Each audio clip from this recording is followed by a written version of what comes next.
The papers sat on the table like a bomb waiting to go off, their weight far greater than the pages should have allowed. I stared at them, my mind struggling to process what I was seeing. Emma had handed them to me that morning, her expression void of emotion, as if this was just another errand to check off her list. "I've changed, and I want a fresh start," she said, her tone flat and detached. I had laughed at first, a nervous, incredulous laugh. A fresh start? Emma, what are you talking about? What's going on? But she didn't elaborate. She simply repeated her words, her gaze darting away from mine, as though even looking at me was too much to bear. And then she left. The front door closed with a soft click, but the sound felt deafening. I sat there, frozen, staring at the neatly stacked papers she had left behind. Divorce. Out of nowhere. No fights, no warnings, no explanations. Just, "I've changed. For 5 years, I thought we had something solid. Sure, no marriage is perfect, but ours was good. At least, I thought it was. We laughed together. We dreamed together. We even talked about starting a family one day. Where did it all go wrong?" The confusion was unbearable. My mind raced through every interaction, every conversation we'd had over the past few months. Had I missed something? Had there been signs? I tried calling her later that evening, desperate for answers, but she didn't pick up. A text came through instead. "Nathan, please don't make this harder than it needs to be. I've made up my mind." That was it. No explanation, no attempt to help me understand. Just a cold, final message that left me drowning in questions. I spent the rest of the night pacing the living room, my thoughts spiraling out of control. Did I work too much? Was I not attentive enough? Or worse, was there someone else? The idea felt like a dagger to my chest, but I couldn't ignore it. There had to be a reason, didn't there? People don't just walk away from their marriages for no reason. Sleep didn't come that night. I sat on the couch until the sun began to rise, the divorce papers still untouched on the coffee table. They felt like a betrayal all on their own, physical proof that everything I believed about my marriage had been a lie. By morning, I was no closer to understanding. All I knew was that my world had changed in an instant, and I had no idea how to piece it back together. The days that followed were an unbearable blur. I drifted through them like a ghost, lost in a fog of confusion and pain. The house felt hollow, the silence deafening. Every corner, every room, every detail reminded me of Emma. Her favorite mug on the kitchen counter, the sweater she always left draped over the armchair, the faint trace of her perfume in the hallway. It was as if the house itself was mourning her absence. I couldn't sleep. Every night, I lay in bed, staring at the ceiling, replaying the last 5 years in my mind. Was there something I missed? A moment where everything began to unravel? I scoured my memories for answers, desperate to find some clarity, but all I found were more questions. I barely ate. The thought of food made me nauseous, and even when I forced myself to eat, it tasted like ash. The days bled into one another, each one feeling more suffocating than the last. Emma had moved out, leaving behind only the things she didn't care about. The irony wasn't lost on me. I was one of those things. She hadn't even given me the courtesy of a real explanation, just vague words about needing a fresh start. The silence between us was crushing. Every time my phone buzzed, my heart leapt, hoping it was her, hoping she decided to call and tell me this was all a mistake. But it was never her. She had vanished from my life, as if the last 5 years had meant nothing to her. I tried reaching out to mutual friends, hoping they might have some insight, but their responses only deepened my despair. "She seemed fine," one friend said, shrugging. "Maybe she's been under a lot of stress." Stress? Was that all this was? People don't end marriages over stress. There had to be more to it, something I wasn't seeing. One evening, as I sat alone in the living room, I picked up my phone and dialed her number. I don't know what I was expecting, a fight, maybe, or at least some semblance of closure. But she didn't answer. The call went straight to voicemail, and her recorded message sounded almost mocking in its warmth. "Hi, it's Emma. I can't come to the phone right now, but leave a message and I'll get back to you as soon as I can." I hung up without leaving a message. What was the point? She wasn't coming back. The house became unbearable after that. The walls seemed to close in on me, each one echoing with memories of Emma. The laughter we once shared, the quiet evenings spent curled up on the couch, the plans we made for a future that would never come to pass. They were all ghosts now, haunting every corner. In a desperate attempt to escape, I started taking long drives, aimless and unplanned. I'd get in the car and just go, letting the miles roll by as I tried to outrun the pain. But no matter how far I drove, it was always waiting for me when I returned. Friends started to notice my withdrawal, but I couldn't bring myself to explain. How do you tell people that your life has fallen apart without warning? That the person you trusted most has left you with nothing but questions and a broken heart? At night, I replayed her words over and over in my head. I've changed and I want a fresh start. What did that even mean? Was it me? Was it her? Was there someone else? The uncertainty gnawed at me, keeping me awake as the hours stretched into eternity. I wanted to scream, to cry, to demand answers. But all I could do was sit there, consumed by the deafening silence of the life she had abandoned. By the end of the week, I was a shell of myself. The man I had been, the hopeful, loving husband, felt like a distant memory. In his place was someone broken, someone who didn't know how to move forward. I thought about calling her one last time, but what would I even say? The words stuck in my throat, choking on the bitterness that had taken root in my heart. All I wanted was an answer. Just one answer that would make sense of it all. But Emma wasn't giving me that. She had left me with nothing but pain, and I didn't know how to escape it. With each step toward the door, my stomach churned. I wasn't sure why I had volunteered to drop her things off. Maybe I was clinging to some shred of hope that this errand would give me answers. When I reached the door, it was slightly ajar.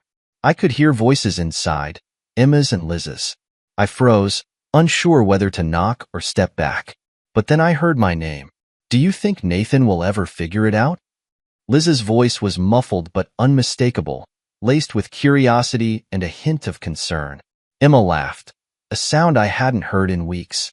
It wasn't the laugh of someone weighed down by regret. It was light, carefree, even gleeful. Even if he does, it doesn't matter anymore. I got what I wanted. The words hit me like a punch to the gut. My breathing quickened, my hands trembling around the box. What was she talking about? What did she get? My first instinct was to leave, to walk away and pretend I hadn't heard anything. But my feet stayed rooted to the spot. I couldn't move, couldn't breathe. I had to know more. I leaned closer, my heart pounding so loudly I was sure they would hear it. Liz's voice came again, cautious this time. Do you ever feel bad about how it all went down? About using him? Emma's response was sharp, almost dismissive. Why should I?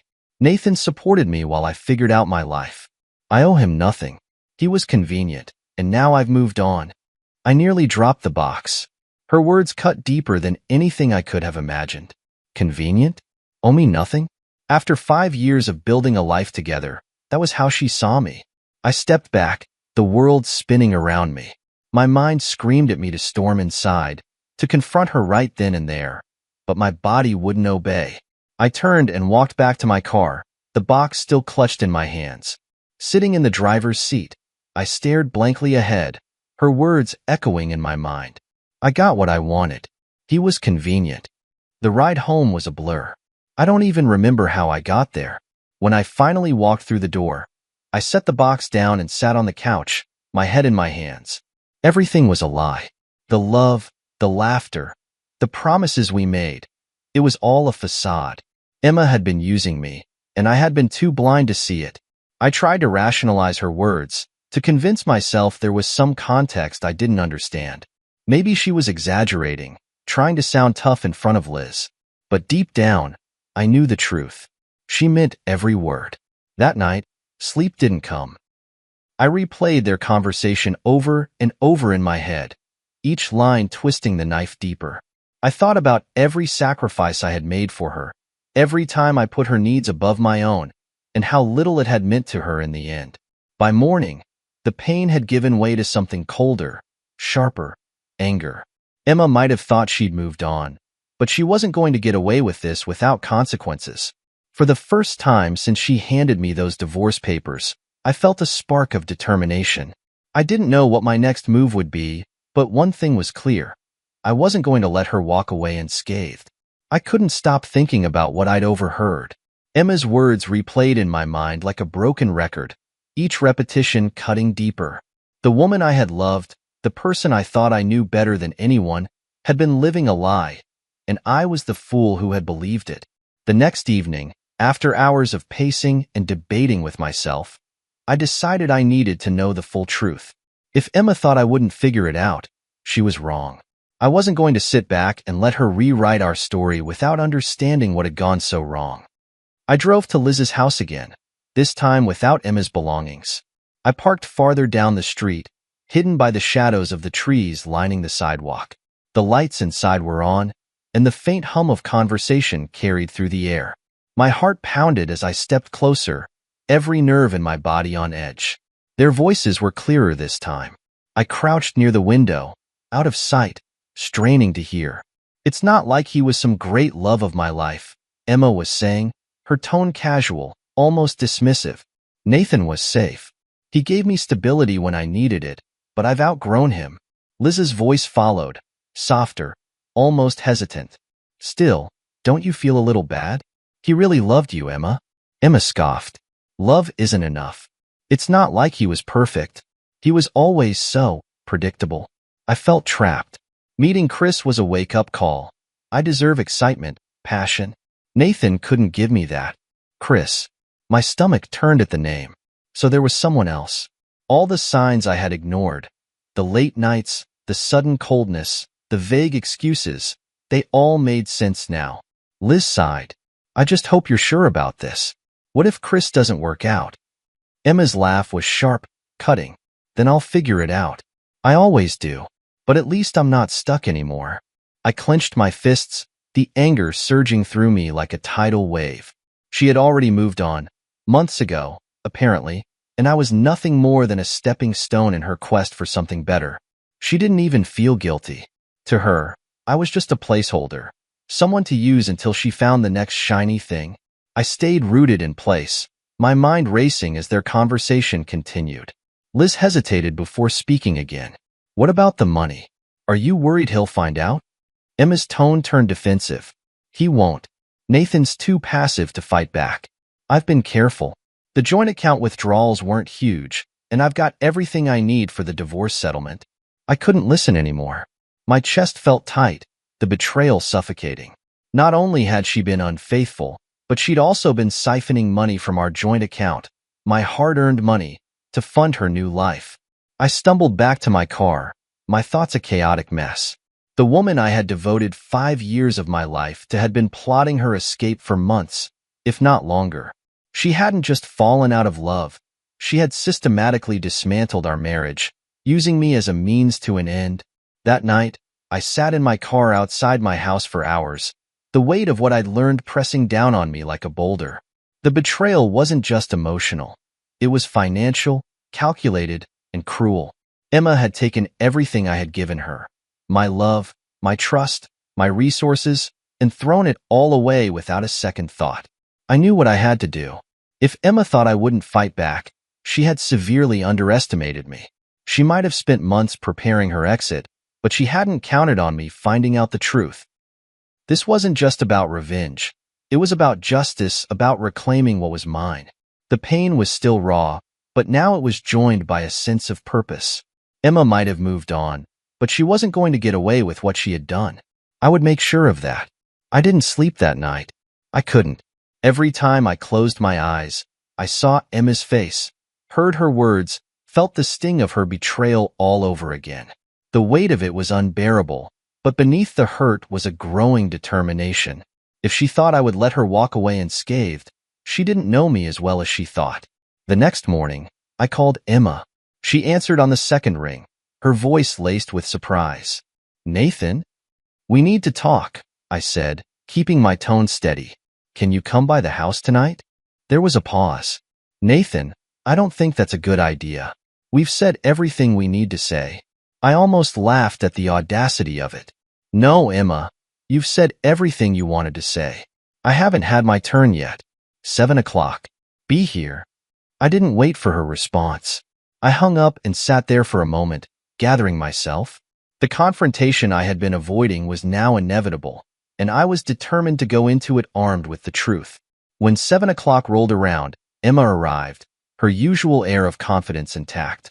She stepped into the living room, her arms crossed, and gave me a wary look. "What's this about, Nathan?" I gestured for her to sit, but she stayed standing. "Fine. That worked for me. I didn't plan to sit either. I want to talk about the divorce," I began. "About why you blindsided me with it." Her eyes narrowed. "We've already been through this. I told you, I've changed. I need a fresh start." I nodded slowly, my jaw tightening. "Right. A fresh start. That's what you said. But what you didn't say was that you'd been seeing someone else for months, or that you'd been siphoning money out of our joint account to fund your new life." Emma's eyes widened briefly before she caught herself. "You've been spying on me?" "I overheard you at Liz's," I said, my voice cold. "You and Liz, laughing about how you used me, how you were already planning your escape while I was here, clueless, trying to build a life with you." She didn't deny it. Instead, she rolled her eyes. "You shouldn't have been eavesdropping, Nathan. That's exactly the problem with you. You can't let things go." I stared at her, stunned by her audacity. "You're deflecting. I'm not the one who cheated, Emma. I'm not the one who lied, stole, and destroyed our marriage."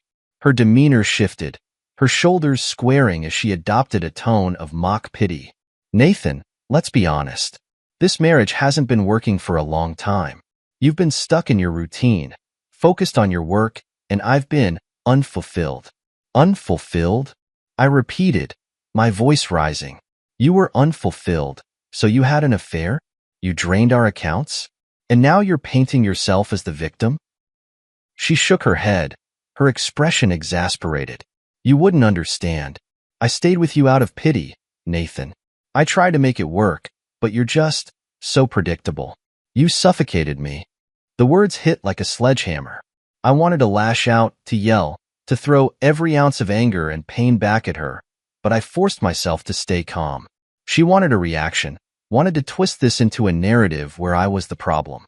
"You stayed with me out of pity?" I said, my voice low and measured. "If that's the case, why didn't you leave sooner? Why wait until you had drained me dry?" Her mask of calm cracked for just a moment, and I saw something flicker in her eyes. Fear, guilt, or maybe just annoyance that I wasn't backing down. "I didn't drain you, Nathan. Don't be dramatic." I reached for the folder I had prepared earlier, pulling out copies of bank statements and emails. I tossed them onto the coffee table between us. "These say otherwise. Receipts, transfers, messages to Chris. Do you still want to deny it?" Emma stared at the papers, her face paling. She didn't move to pick them up, but the silence was answer enough. I took a step closer, my voice steady but firm. "You can try to spin this however you want, Emma, but the truth is out. You used me. You lied to me. And now, you're going to face the consequences." She finally looked up, her confidence replaced by something closer to panic. "Nathan, we can work this out. Let's not make this ugly." I laughed bitterly, shaking my head. "You made it ugly the moment you betrayed me. This is your mess, Emma, and I'm done cleaning up after you." For the first time, she seemed at a loss for words. I walked to the door and opened it, gesturing for her to leave. "You can have your fresh start, Emma, but you'll do it without me." She hesitated for a moment, as if considering whether to argue. But then she grabbed her bag and walked out without another word. As the door closed behind her, I let out a breath I didn't realize I'd been holding. The confrontation was over, but the battle was just beginning. The confrontation with Emma left me shaken but resolute. Her audacity, her lack of remorse, it was like staring into the face of a stranger. The woman I had loved, the one I thought I'd spend my life with, had become someone unrecognizable. And if she thought she could walk away unscathed, she was about to learn just how wrong she was. Over the next few days, I threw myself into action. The first step was securing my finances. With the help of my lawyer, I froze our joint accounts, ensuring she couldn't siphon another dime. Emma had been careful, but not careful enough. The paper trail was there, transfers to accounts I didn't recognize, payments for expensive dinners and hotel stays that had nothing to do with me. The more I uncovered, the angrier I became. This wasn't just betrayal. It was premeditated theft, a systematic dismantling of everything we had built together. She hadn't just fallen out of love. She had planned her escape with precision, using me as a means to an end. My lawyer, a sharp and methodical woman named Karen, reviewed the evidence with me during our first meeting. Her expression was a mix of professionalism and barely concealed disgust. "This is substantial, Nathan. Between the financial discrepancies and the evidence of her infidelity, you have a strong case. She won't walk away with much, if anything." Hearing those words was a small comfort. For the first time since this nightmare began, I felt like I had some control. Emma had played her cards, and now it was my turn. Karen advised me to stay calm and methodical, to let the legal process do its work. "The key is not letting her provoke you," she said firmly. "If she pushes, don't push back. Just document everything and let me handle the rest." But staying calm wasn't easy. Every time I thought about Emma's smug dismissal during our confrontation, the way she had tried to paint herself as the victim, my blood boiled. I had given her everything: love, support, stability, and she had thrown it all away without a second thought. The tipping point came when Emma realized the accounts were frozen. The texts started pouring in, each one more frantic than the last. "Nathan, what are you doing? I can't access the money. This is childish. Unfreeze the accounts so we can handle this like adults. You're sabotaging me. This isn't fair." Fair? The irony of that word coming from her was almost laughable. I ignored her messages, forwarding them to Karen instead. If Emma wanted to play dirty, I was more than willing to meet her on that battlefield. But I wasn't going to stoop to her level. I would fight with facts, with evidence, with the truth. Her tone shifted quickly when she realized I wasn't responding. The next message dripped with desperation.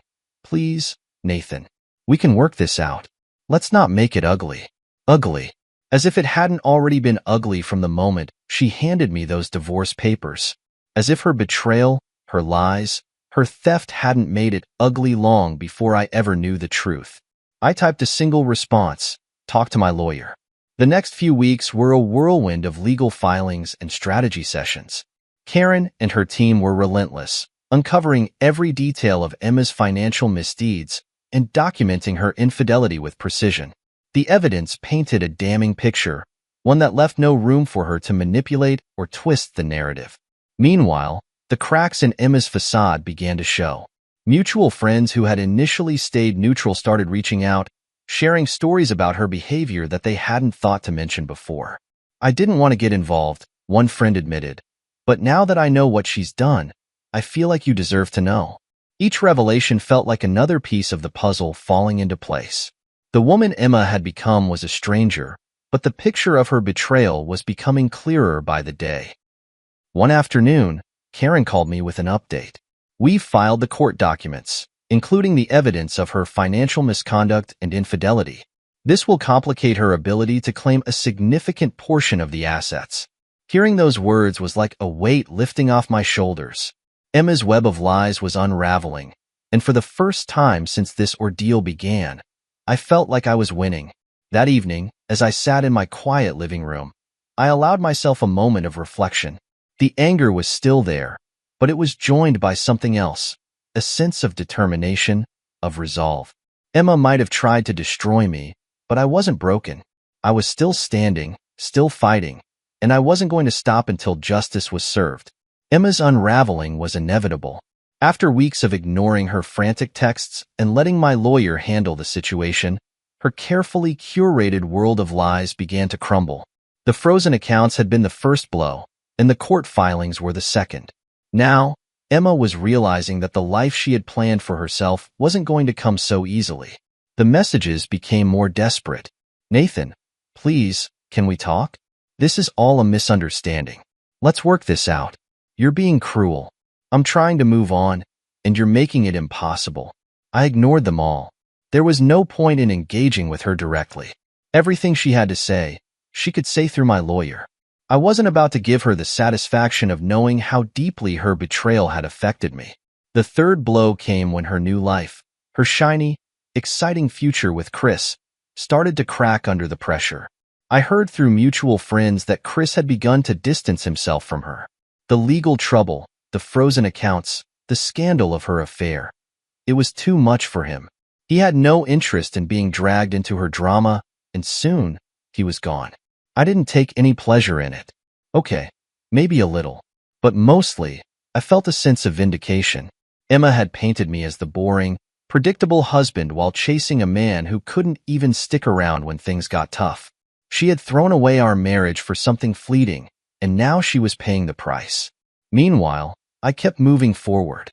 My lawyer, Karen, was relentless, uncovering every detail of Emma's financial misconduct and ensuring the court saw the full extent of her betrayal.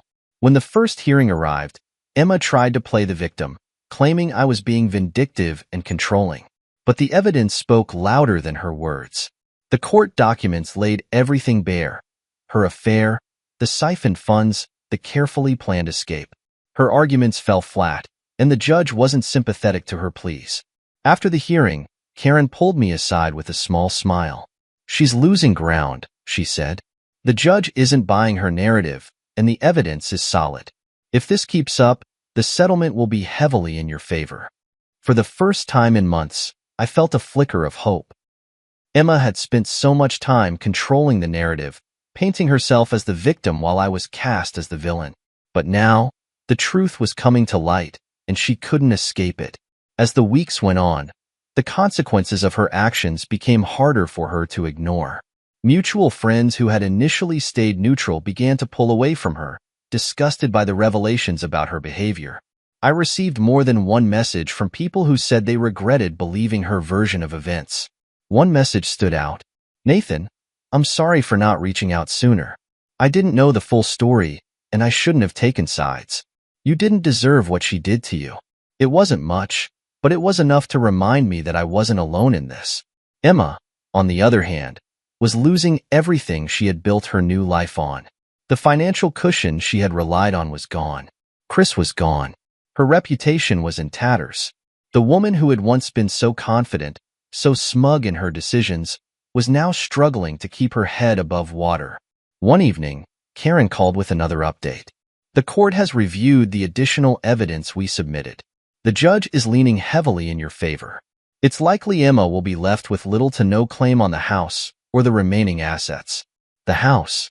The one place that still carried the weight of the life I had tried to build with Emma. Knowing it would remain mine felt like reclaiming a piece of myself. As I hung up the phone, I felt a sense of closure beginning to take shape. Emma's betrayal had broken me in ways I never thought possible, but I had survived.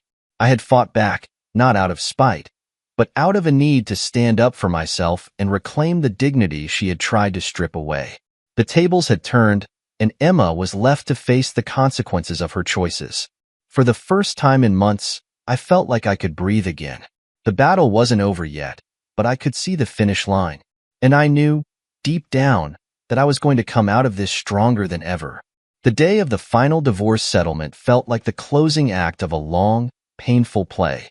As I walked into the courthouse, I felt a mix of emotions: anger, relief, sadness, and a sense of determination that had grown stronger with each passing week. This wasn't just about a legal process anymore. It was about reclaiming my life and ensuring that Emma faced the consequences of her actions. Emma sat across the table, her once confident demeanor replaced by something more subdued. The months of legal battles and public revelations had taken their toll. Her perfectly curated image had cracked, and now she looked like someone trying desperately to hold it all together. The judge reviewed the evidence Karen and I had painstakingly gathered: bank statements showing the money Emma had siphoned from our joint accounts, messages confirming her affair, and testimonies from mutual friends who had witnessed her lies. Every piece painted a clear picture of her betrayal and manipulation.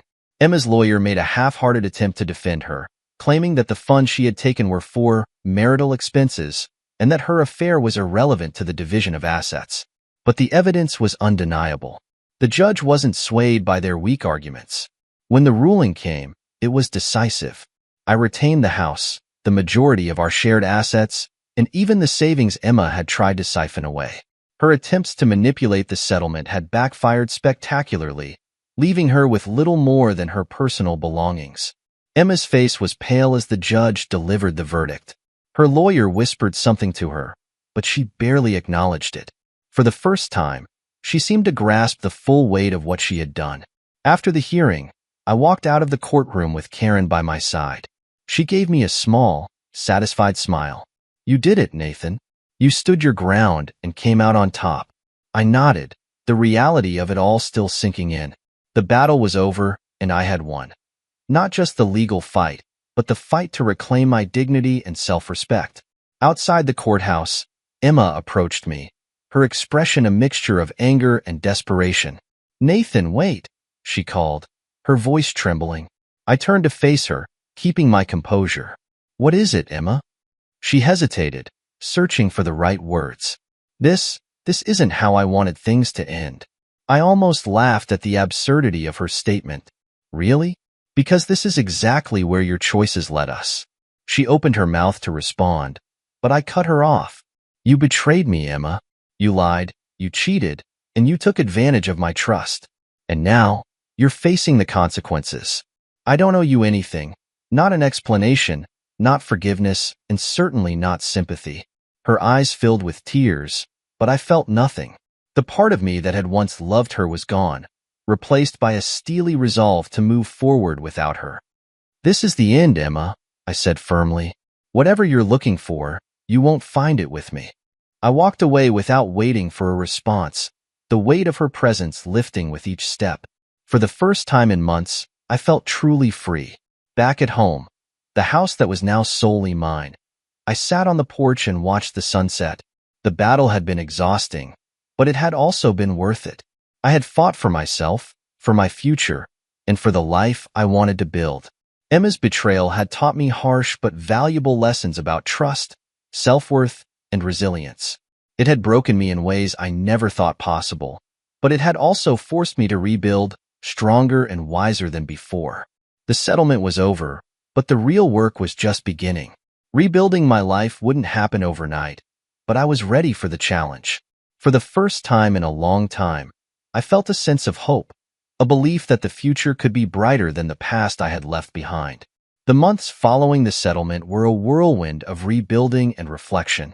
The weight of the legal battles was gone, and for the first time in what felt like forever, I could focus on myself. The house, now wholly mine, became a canvas for my new life.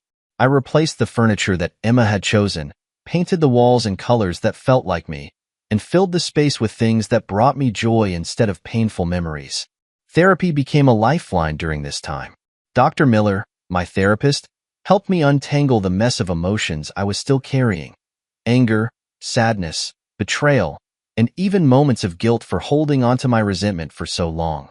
She reminded me that healing wasn't about forgetting what happened but about finding a way to live beyond it. "You've been through something devastating, Nathan," she said during one session.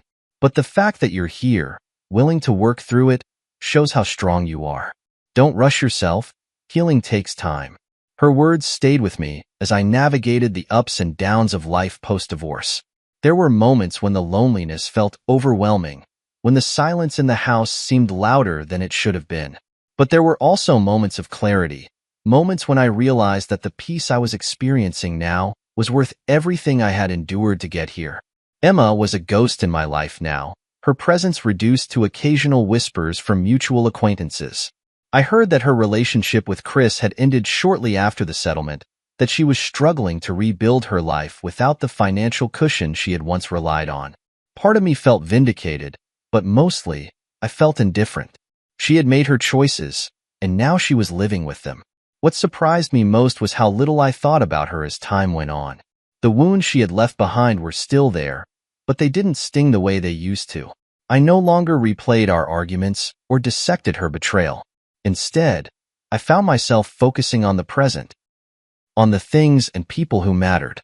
One of those people was Chris, my best friend and unwavering supporter throughout this ordeal. He encouraged me to step outside my comfort zone, inviting me to join him in activities I had long neglected. Hiking trips, weekend barbecues, even an impromptu road trip. All of it reminded me that life was still full of possibilities. "You've been through hell, man," Chris said one evening as we sat around a campfire. "But you've come out of it stronger." Not everyone can say that. I nodded, the flames casting a warm glow over us. It doesn't feel like strength most days, but I'm trying. That's all that matters, he said, clapping me on the shoulder.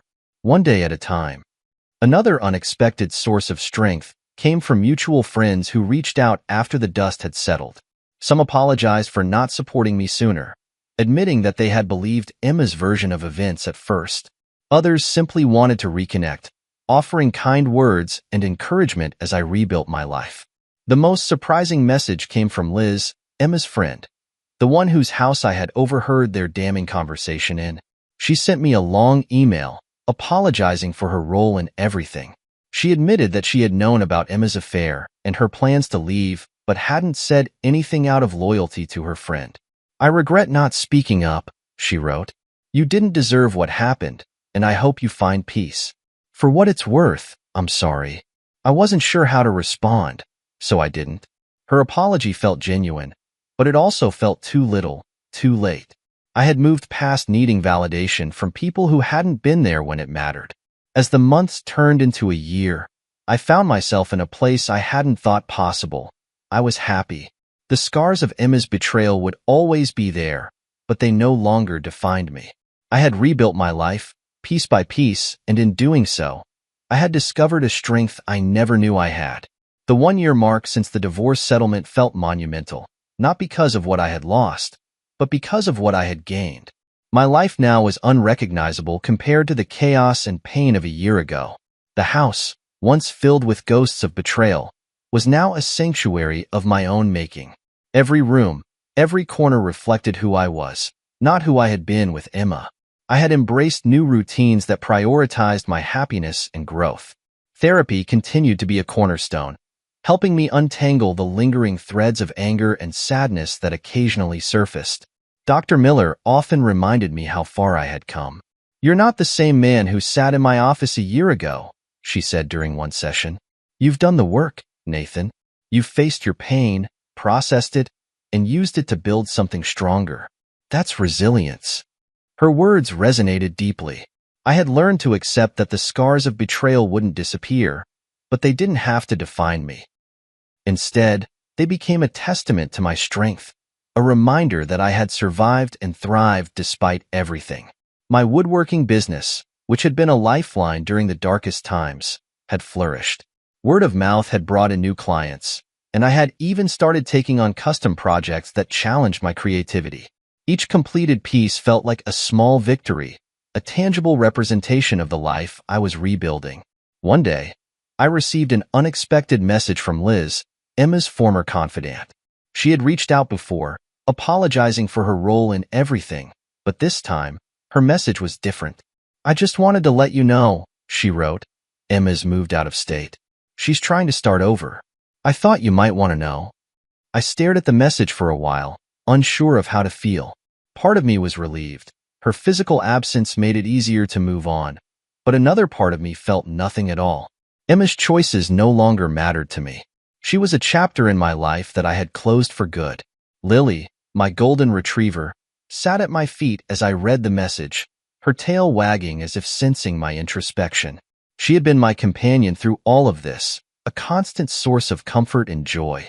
I reached down to scratch behind her ears, smiling at the simple pleasure of her presence. Later that evening, Chris invited me to a gathering at his place.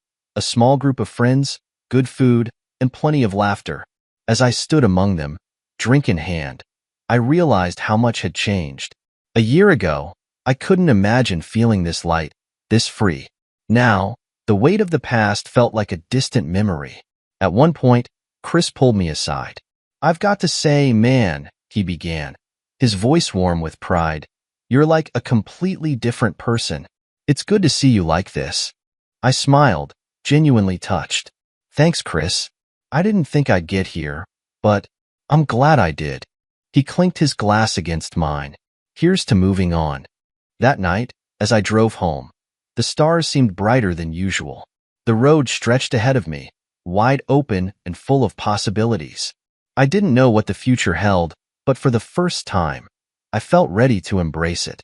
When I got home, I sat on the porch with Lily, watching the moonlight cast shadows across the yard.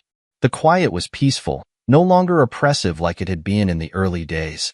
I thought about the journey that had brought me here, the pain, the betrayal, the heartbreak, and how it had shaped me into someone stronger, wiser, and more self-assured. Emma's betrayal had been a devastating blow, but it had also been a catalyst for change. It forced me to confront my own worth, to fight for myself in a way I never had before. And in the end, I had won. Not just the legal battle, but the battle for my own happiness and peace of mind. As I sat there, a cool breeze rustling the trees, I realized I no longer needed closure from Emma. I had found it within myself. The life I was building now was one of honesty, resilience, and purpose, a life I truly deserved. And with that thought, I stood, ready to step inside and face whatever came next. The past was behind me, and the future was mine to create.